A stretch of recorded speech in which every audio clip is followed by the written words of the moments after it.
Welcome to Books and Brews Light. We are on number 59 with comedian and author Deece Casillas. Welcome, Deece. How are you today?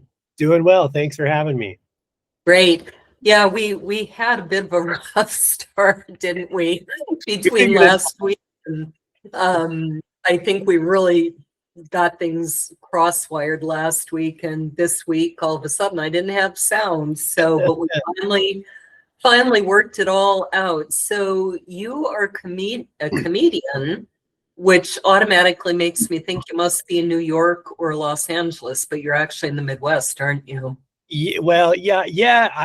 I'm in Texas. I don't know what people can. I moved here a couple of years ago, and I'm always like, I try to ask people like, what is Texas? You guys, are you the South? Are you the Midwest? Or what do you? And everyone's like, we're Texas. And I'm like, okay, you're your own thing. We're not that far. So I'm actually from LA originally, and I did live in the Northwest for a while, among other places in my journeys, but living in Texas now. So the nice part about being a road comic is you can kind of live wherever because you're on the road more than you're home.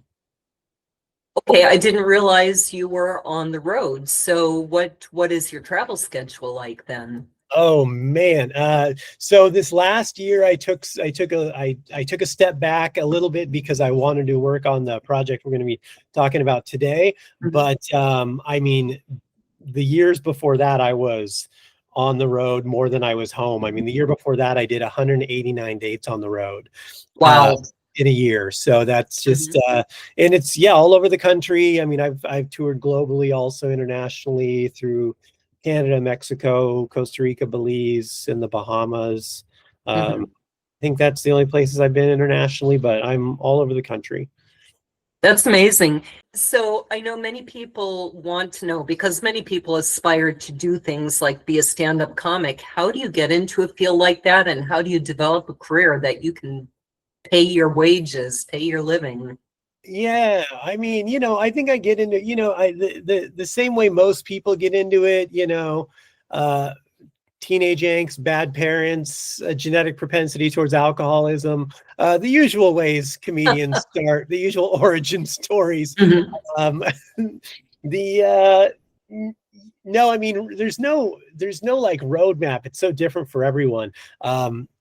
For me specifically, it's kind of a strange story. I really grew up a very troubled youth, kind of in and out of bad situations, we'll say, and eventually kind of broke away from a life of trouble. And I always wanted to write. I always loved comedy. I loved writing, and I was kind of fiddling with this book I was writing at the time, and I started doing stand-up at local open mic at this bar in Long Beach, California, where I'm from. And I just one day decided to quit my job and pursue what I loved, and just kind of threw myself into it. I did other things for a long time to, subsidize the $25 and a hot dog you'd make doing comedy for about the first 10 years. But eventually, it's just perseverance. It's mostly delusion is what it is, really. That's what I need to tell you. You have to be delusional, and more delusional than your average man, extra delusional, to the point where you're thinking, no, I'm just going to walk on this stage in front of these people, and I'm going to say things that are so funny they will laugh, and I'll make a living at this. And for a long time you don't, but I just stuck with it, and eventually was able to, determination really just kind of gut it out until I was able to do it full time. I think a lot of people just quit before they're able to get over that hump. It's delay. It's the ultimate in delayed gratification. Right. Because, well, I think that's got to be like being, say, a freelance. I'm going to mix this up now. My kids used to call me a musician. And I was just talking to someone, and for some reason that word came up and they accidentally said musician, because I think they're a magician. And now I'm stumbling over it again. It's like being a freelance musician, or it's Right. like being an author. Because when I was looking at, oh my gosh, I'm going to end up, my marriage was falling apart, and I was looking at, I'm going to be a single mother with 7 of my 9 kids still at home. Wow. And my brilliant plan, because I had never held a full-time job. I mean, I have a bachelor's and a master's degree, but I worked part-time teaching music lessons so I could be with the kids. And so here I am, never had a full-time job. And my bright idea was, I'll write a book. Yeah. That should help. Yeah, that'll do it. Well, amazingly, it did. You know, I worked hard at marketing it, and it provided when I needed it to. And now I have to get back to the marketing. But it's a similar story to, what crazy idea was this? And yet it worked, and it worked for you. Well, I think it's like that with almost, I mean, I say the arts specifically, but really it applies to almost anything in life, is that if you work long enough and hard enough and sacrifice enough, eventually it will kind of pan out, you know. Mhm. You just have to be willing to do it. Most people aren't willing to just do it. You put in the work, put in the time, sacrifice some things. It's a challenging thing, but if you really want to do it, you know, I always kind of look at things in this, open up the aperture and really look at the big picture to say, okay, so this doesn't make sense today or tomorrow or maybe even next year, right? But in 5 years, this will make so much sense because I will have the autonomy and freedom and be making a living at the thing I will love more than anything. Right. So like, you know, plow through these, whatever, 5, 8 years, even maybe 10 years, even if you have to, but you're going to have how many years after that are right. You're living your dream life. So, right. Do you think that the younger generations today are going to have a harder time with that? It seems like we live in a very instant gratification society. well, they'll be all, you know, in their digital prisons in the Matrix that Peter Thiel puts them in, you know, and they'll just be whatever, playing with their avatar while drinking Soylent Green. So, you know, they don't have to worry about what's their future. The future is nil for them. The world won't exist. Their future will be happy. Yeah. You will own nothing and you will be happy. I think that's what Klaus Schwab said. So well, I'm voting against him. Yeah. I know. I mean, I'm half joking, half not. That's just the cynic in me. But like, right. As to like your genuine question is like, I think, yeah, I think they're pretty cooked. To be honest with you, you know, most of them don't even want to learn how to drive. There's a statistic of like something like over 50% of kids don't even like get their license when they can anymore. Like something like 70% of 18-year-olds have never driven a car. How do they plan on getting around in life? Well, you know, you just call a Waymo or call Uber, right? Like there's these automated, and it's kind of, but it's just detaching them further from reality. We're gonna see this weird split soon. Not soon, it's already happening, but we're gonna see this weird like technarchy and then like the Luddites who like split off and like go live in the forest and make their own food, you know, grow their own fruits and vegetables and kill their own deer to eat, and homeschool their kids, and kids have attention span more than 7 seconds and don't have ADHD. And then just these people that are just going to go into this cybernetic cocoon and you know, become something else entirely. Yeah, well, and I think we already see that starting. The whole reason we live where we do is exactly because after we couldn't find toilet paper on the shelves, we said, you know what, next time it could be food. Yeah. So, in fact, I do have to, in the next day or two, I'm really past due to slaughter a couple of our rabbits.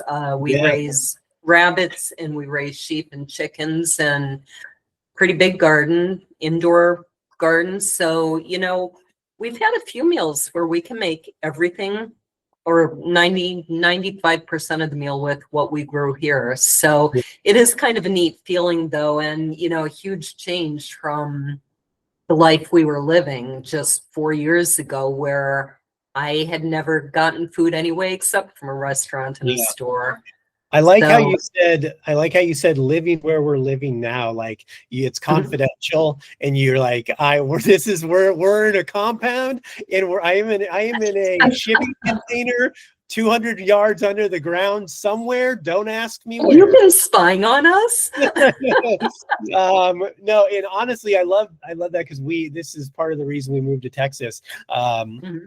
Is we were in Washington State during COVID, and Washington was, in my humble Crazy. opinion, one of the worst states to live in for as far as when COVID happened. So, What part were you in? we were in Eastern Washington. Okay. So Spokane, which is, it's Mhm. technically the second biggest city in Washington State. Right. It's just there's nothing else around it. Whereas you go to Seattle, you Right. never leave a city, even though you go through 100 cities. Yeah. I lived in Bremerton for about 13 years. Yeah. And so I was very attuned to, I have a lot of friends in Washington State out in the Seattle area. So I was very attuned to what Yeah. was going on. And it's actually, we're in the Appalachians. It's actually not a big secret, but I was going to say, we're in a homesteaders group, and a lot of people are turning to it. So, for better or worse, there are a lot of people planning for that.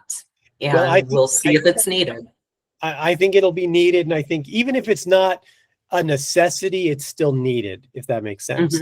And, we moved to Texas. We bought, we're in a neighborhood, but we have a pretty good piece of property. We built a chicken coop. We've got 14 chickens. We have rabbits. We've got we grow most of our own fruits and vegetables. And then what we don't grow, there's a local an actual ranch that we go to for our meat and our milk. And it's all grass fed, no hormones, like free range.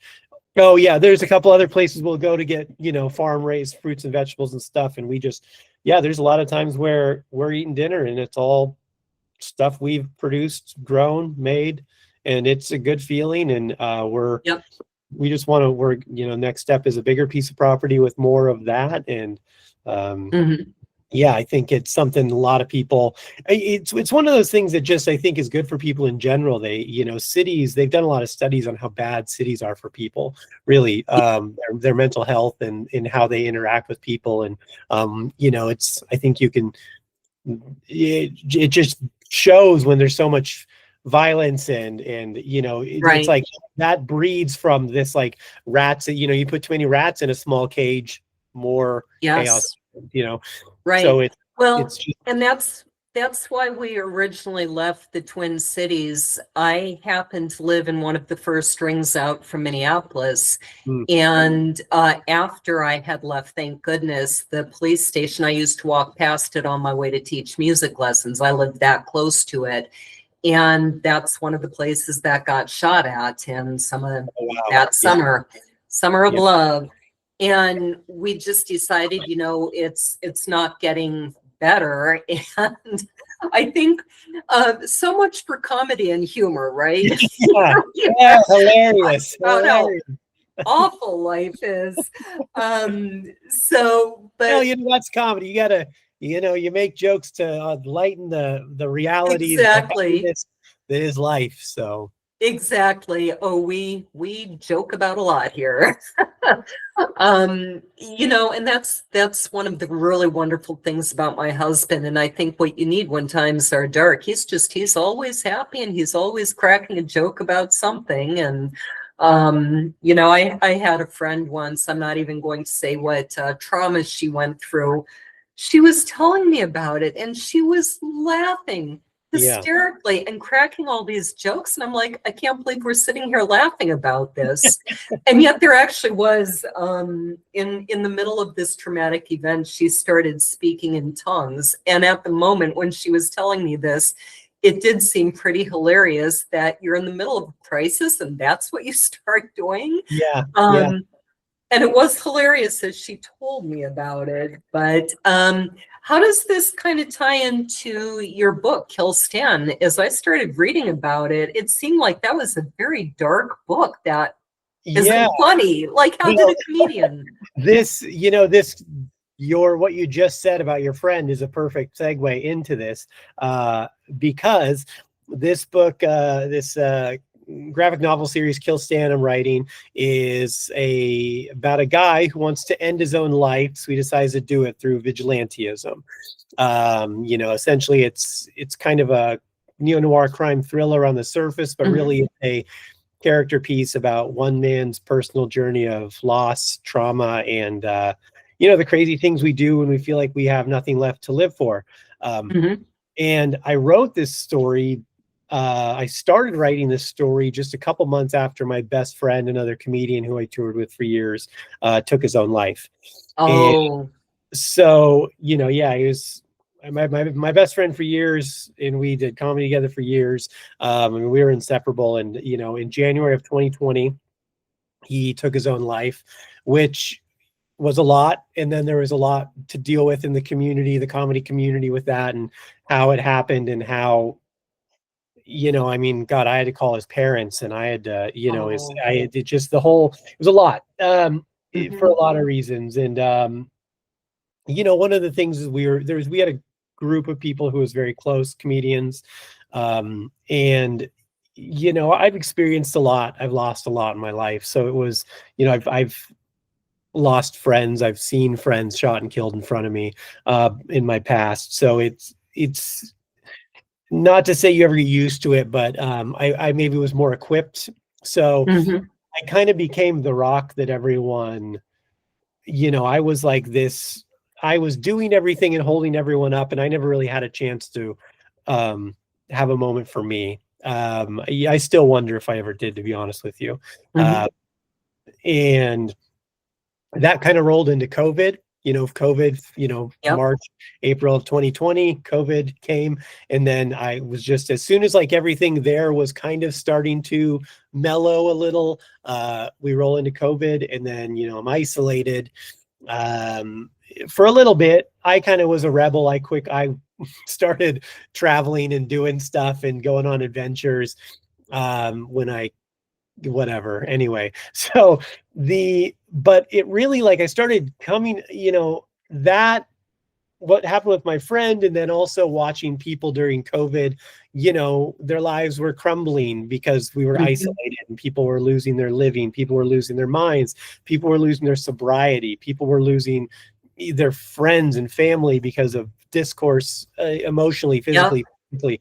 And I'm just watching all these things crumble. And I'm like, oh my God. And it really gave me this, like, what would you do? Like, what would someone do if, like, you really had nothing left to live for? Like, didn't care, doesn't matter. And how crazy could it get? And I've always loved the medium of comic books. I've written a lot of stuff in my life. I've published books before. I've written for TV, film, sketch, you know, obviously comedy, but always wanted to do a comic book, and have tried in the past and never really landed the way it never went to completion. But I started writing this thing, and it was very cathartic, you know. It was like, you know, my nepenthe during this really dark time, in a way to kind of make sense of it as best as I could. And it just became like so alive that I'm like, this has to be out there. Like, I have to take this to completion. Does it end up having humor? I think part of the humor of it is that he wants to die, and yet no matter what he does, he keeps surviving. I would say there are, here's what I always say, because I have, you know, obviously I get this question a lot, as for, you're a comedian, is it funny? I wouldn't call it funny, but there are humorous moments, if that makes sense. Like, there's humorous interactions. There's not, like, you know, it's not like there's like zingers and set up punch, but there's humorous interactions, a lot of based around like dark comedy and gallows humor, and this kind of nihilistic view, and how that could be perceived as like comical but crazy. So there's definitely some, yeah, it's not just like this slog of like, oh God, this is like misery. Well, yeah, that's kind of like my time travel series. I would say the same thing. You know, it's this story of this awful guy who's a womanizer, and he cheats and he gambles, and he ends up in medieval Scotland where there's a lot of misery and death, and you know, he can't understand, why are you throwing these caltropes down for the horses to step on? That's pretty cruel. And the guy's like, what's going to happen if the horses get through our lines to our wives and children? That's pretty cruel. Right. Yeah, that's And yet they're right.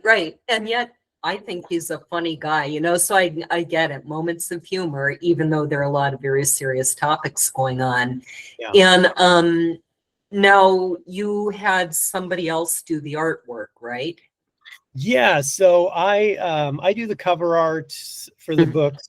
Most of them, I have a couple variant covers that I have people do, but I do the cover art, and then I do like the interior layouts where I kind of break down where things should be, how, perspective, stuff like that.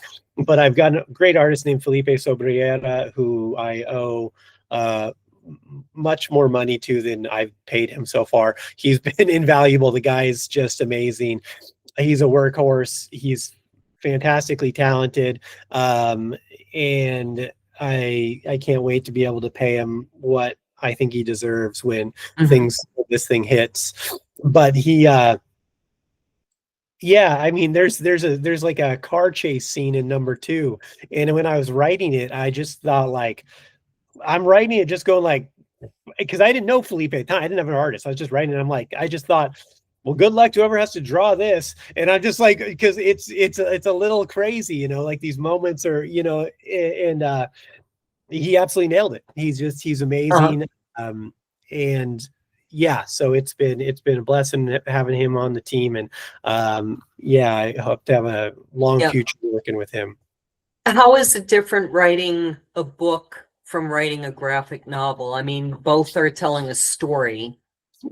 Yeah, so you know, writing a book, you're writing for the reader.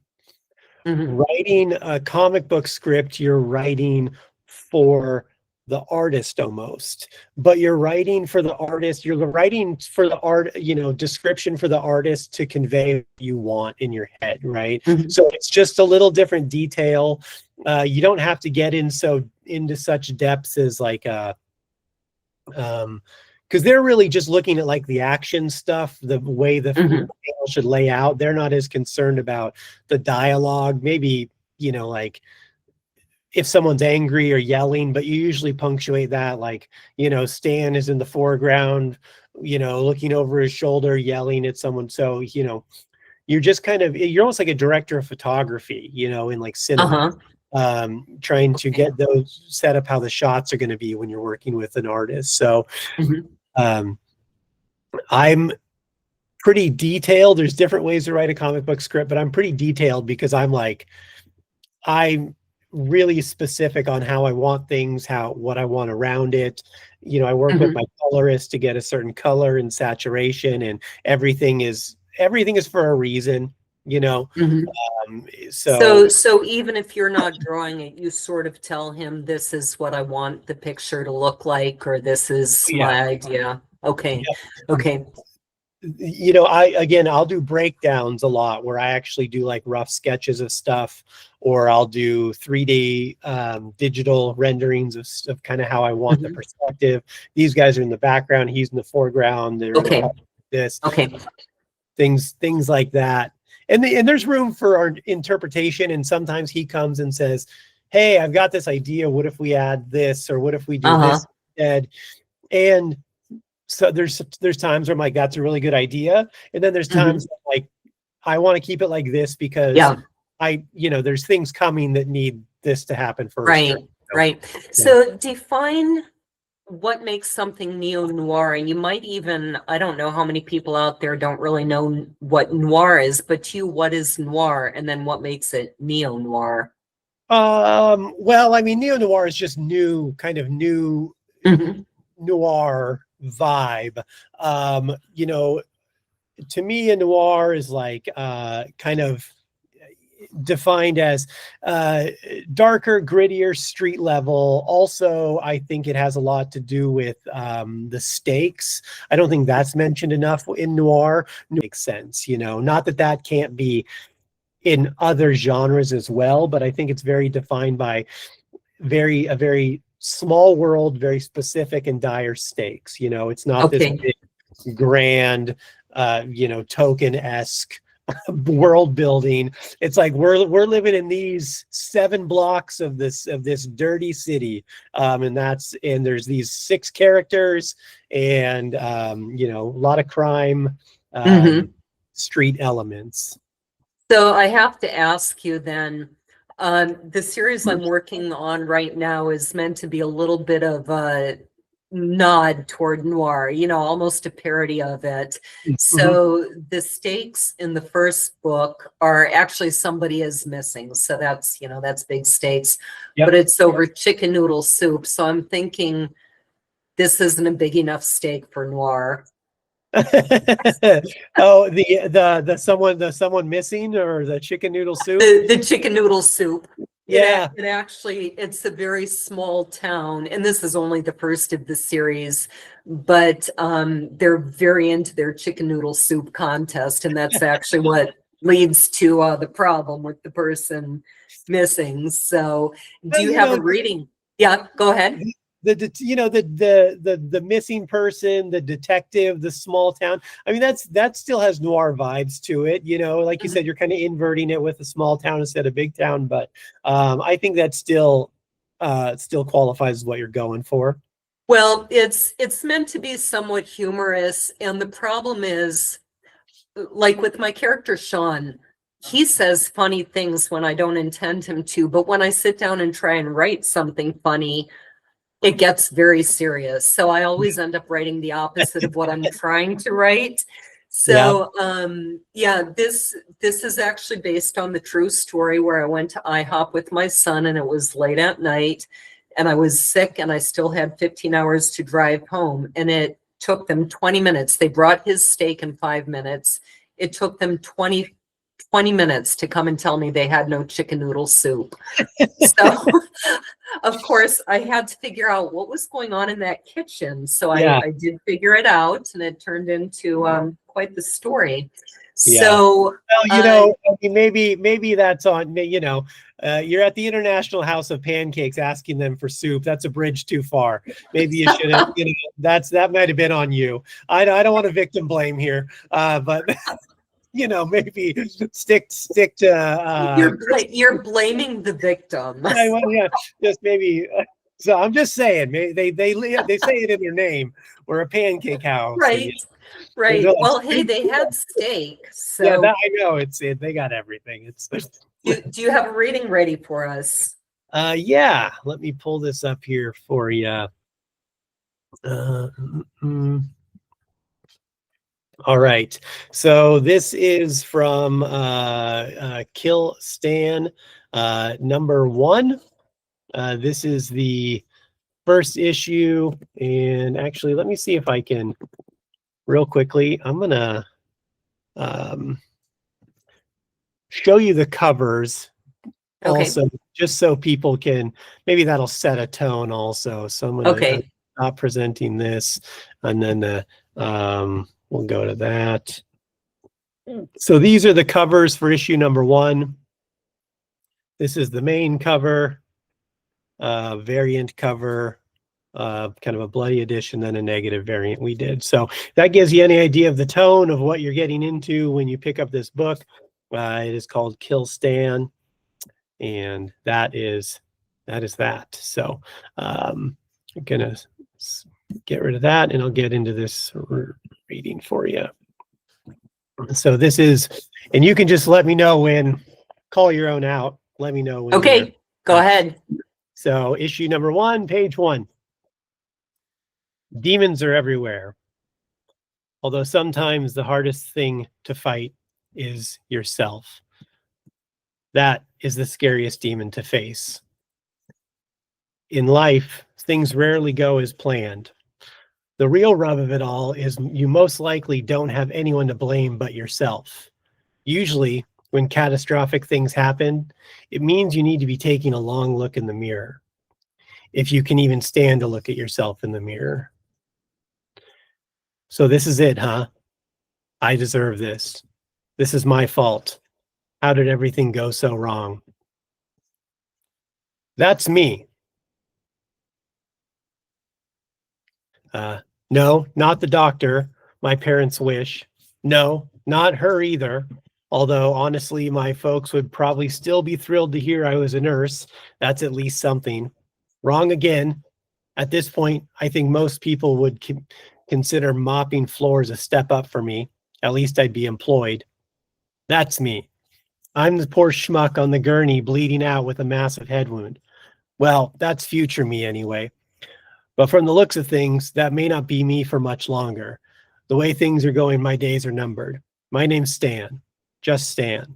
My last name is not important, unless these doctors need to know what they should put on my death certificate. He's lost a lot of blood. Do we have any info or an emergency contact yet? Where did this John Doe come in from? There's nobody to call. Even if you had their number, they wouldn't care. Oh, Stan's dead? Funny. He's been dead to us for years. That's what they'd say. No clue. He didn't come in with an ID, but he has some kind of metal arm brace on, or metal brace on his arm, and is wearing lots of leather. ESM thing gone wrong, maybe? I didn't realize this night could get more embarrassing, but I stand corrected. At least this nurse thinks I could get laid. Wow, that is a lot of blood. We're losing him, and everything is going perfectly, just as I planned. Let's rewind to earlier tonight. That's me. Well, that's past me. Not the guy with a massive head wound bleeding out on a hospital bed. I mean, that is also me, but that part happens later. This right here is the me who is about to be missing most of his teeth. And everything is going perfectly, just as I planned.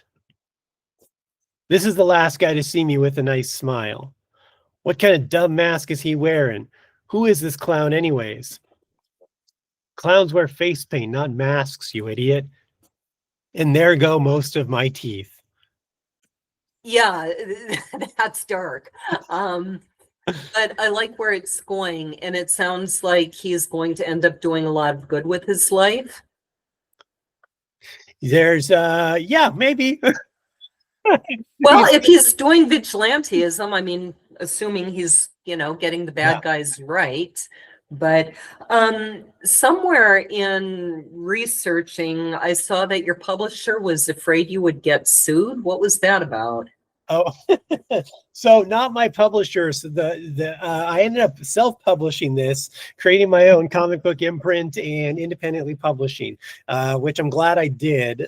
I had an offer from a publishing company, and they thought I would get sued because of the name. So is it too much like Kill Bill, or why? No, so the Stan, for comic book fans are probably well aware of who Stan Lee is. I don't know if you know who Stan Lee is. Okay, yes. So he which is why it's named Kill Stan. It's an homage to him. And he still has a company, Stanley Imagination, or Stanley Imagines. I mean, he's passed away, but his, they have his estate has this company, and they were worried that the names, they would come after us if we use the name Stan in the title of a comic book. And I'm like, you can't own a name. Like, you can't. No. Yeah. So that I'm like, yeah, that. I'm not worried about it. And they were very adamant. And that was one of the reasons I didn't end up going with them. But that was one of the things that they wanted to change for sure. And I was like, no, I mean, this is an homage to him. That's why I'm using this name. I'm going to use it. And yeah, so. That's interesting. Now, I ran into this. You'd be surprised what people can copyright. In my first book, I used a lot of folk music because it's in medieval Scotland. And I printed within the book the words of an old folk song, put it out. I also went the route of self-publishing. I set up a company to do that. And all of a sudden, I stumbled across the fact that I forget who it was. somebody's great-great-grandfather had modernized the words of this song that was like 700 years old. Mhm. And so the family was claiming copyright to this song. And in fact, I think it was Rod Stewart that they might have sued for singing it. Oh, wow. Because, yeah, I think it was Rod Stewart, and ironically can't remember what the song was, but it's a very old folk song, and they claimed we have the copyright because our great-great-grandfather modernized it into modern English, or, semi-modern English. It Yeah. wasn't very modern. And I believe Rod Stewart won that case, but I kind of thought he's got more resources to fight a lawsuit than I do. Yeah. Yeah. As most lawyers is usually the way it goes. So Right. Well, considering this book is supposed to be feeding my kids, yeah. it can't be fighting a lawsuit too. So there were probably only ever 25, 30 copies of that edition of the book. And I changed it out. I think I made up a folk song and republished the second edition, which is primarily what has been selling. I know one reviewer or an editor-in-chief called Stan sympathetic, but you call him a loser with a lust for violence. How do you make a loser with a lust for violence sympathetic? Well, there's a couple ways to do that, I think. And it's by, I think mainly I do it by getting you in his head. You're stuck in his narrative. He's narrating this thing for you, right? And narrating these things that are happening to him that are bad, and you become sympathetic to him because he seems like such a kind of a pathetic character. But the lust for violence is maybe a little grandiose. It's more like a lust for sweet release of death. And you got to zhuzh it up a little to you got to sell the sizzle, not the steak, right?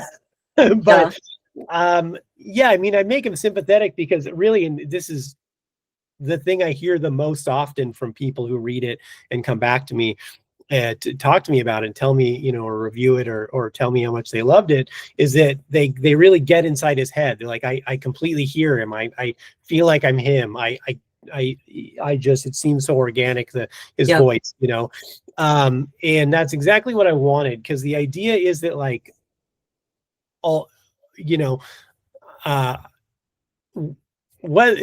much we get into detail of what his plight is and why he got to this point, I don't want to say right now, but the point is, one of the big points I want to make in this book, and one of the things I'm trying to get across, is that like, it doesn't really matter why you feel the way you do, but you do feel that way. So what matters is that like what you do with that, how that manifests, and that like, it's not about, because there's this saying of like, the worst thing that ever happened to you is still the worst thing that ever happened to you.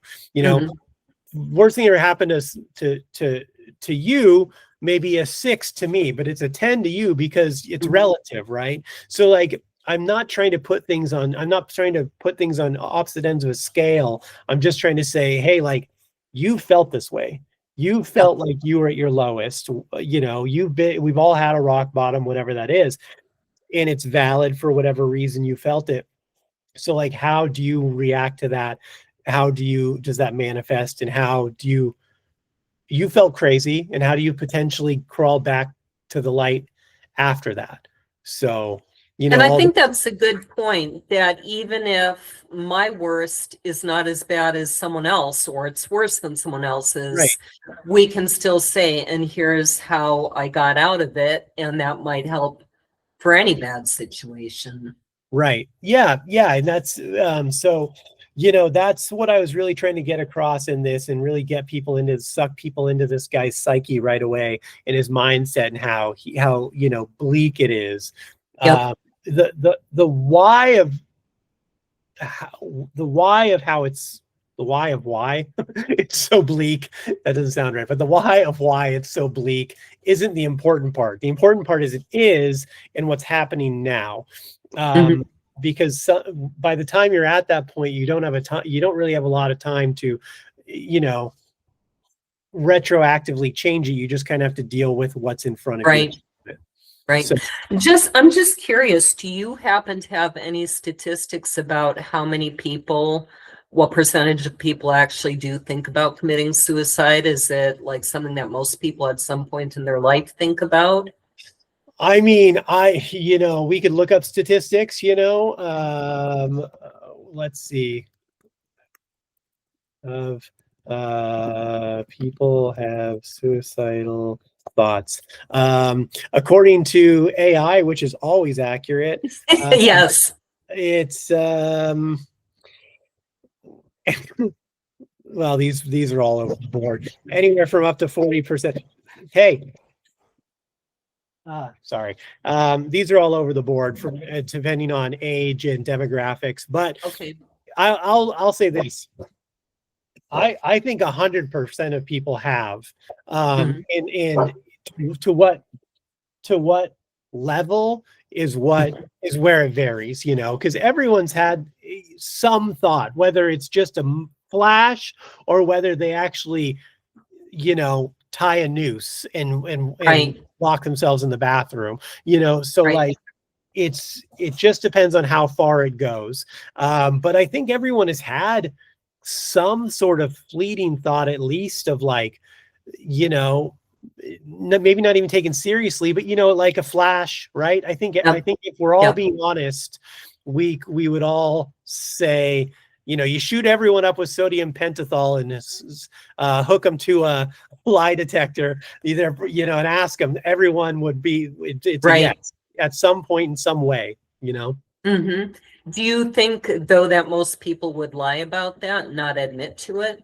Yes, absolutely. I think it's a thing that, like, you don't want people to know you're weak. It's shameful. And I'm not saying that you should be ashamed of those thoughts, people. I'm just saying that that's a perception that is stigmatized in reality. Right.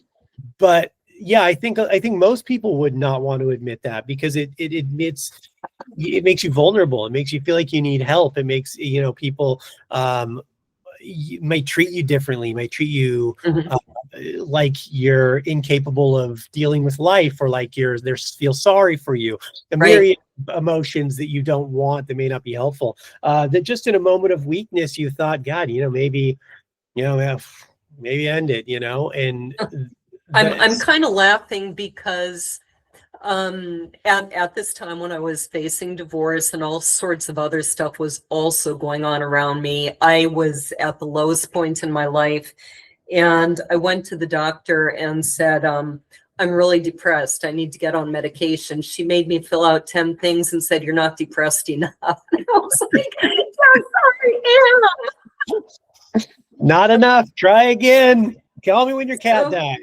And in retrospect, I'm grateful that she felt, I'm not going to put you on medication that you don't really need, because it has its own side effects. Yeah. So then I went to a counselor and I saw her for about 6 months.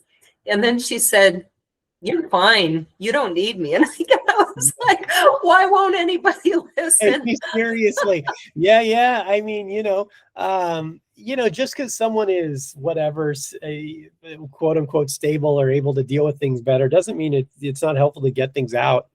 Talk to whether for me it was I had sort of dealt with the things I needed to deal with, the immediate situation, got some feedback. And for me, it was very helpful, because I had people around me who were kind of gaslighting, telling me you're crazy and you don't see clearly and you're imagining things. And she had me do the, I think it's called the Minnesota Multiphasic Personality Inventory. And she said, you're about the sanest person I've ever met.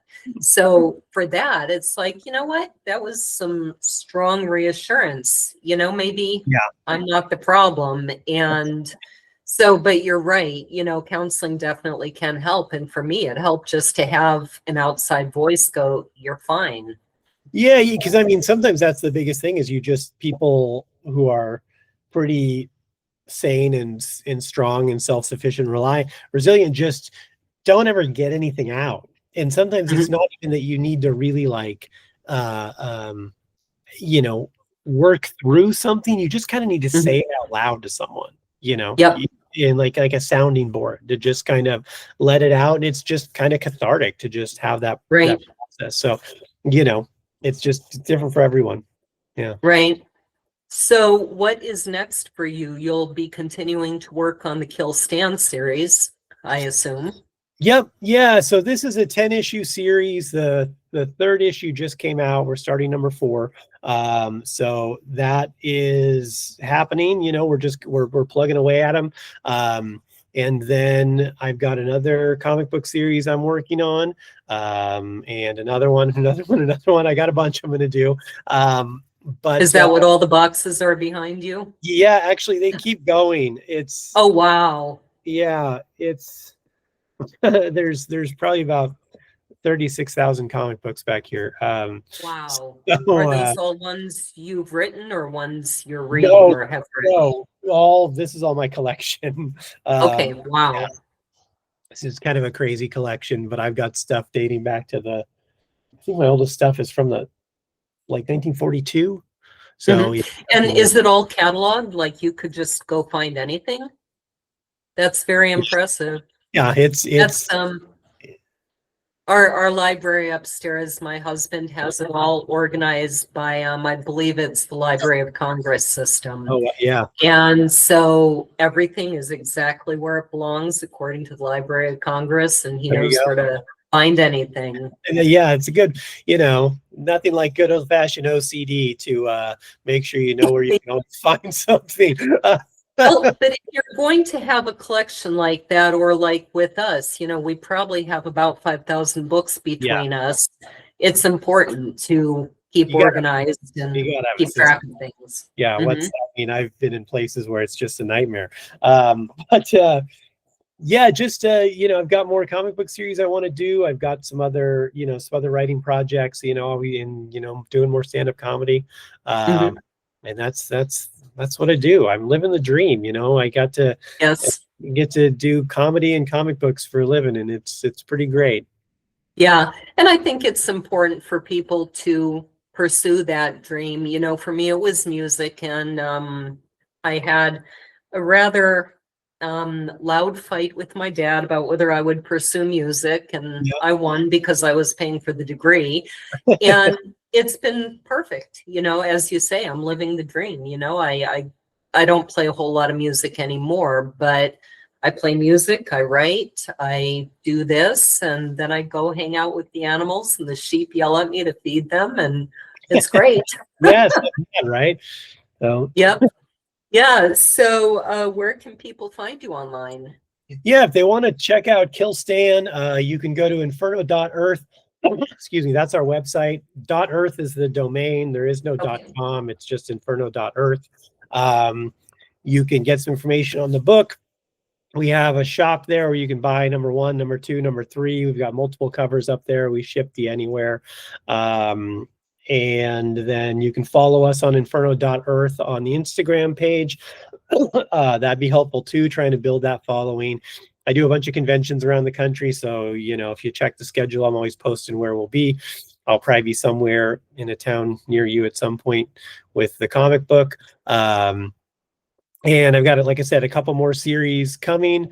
I really am trying to build the brand of Inferno Comics as a specific brand of very character-driven stories with unique perspectives. So they're all going to be stories with a purpose, and character-driven, not plot-heavy books. So you're going to be if you like to dive into people, chew up dialogue and people and live stuff, then that's a good place for you to start. Also, if you want to check out my comedy, you can go to deececomedy.com. That's my first name, DECE comedy.com. Tour dates. I also have my special on my website, 1-hour comedy special I filmed a couple years ago.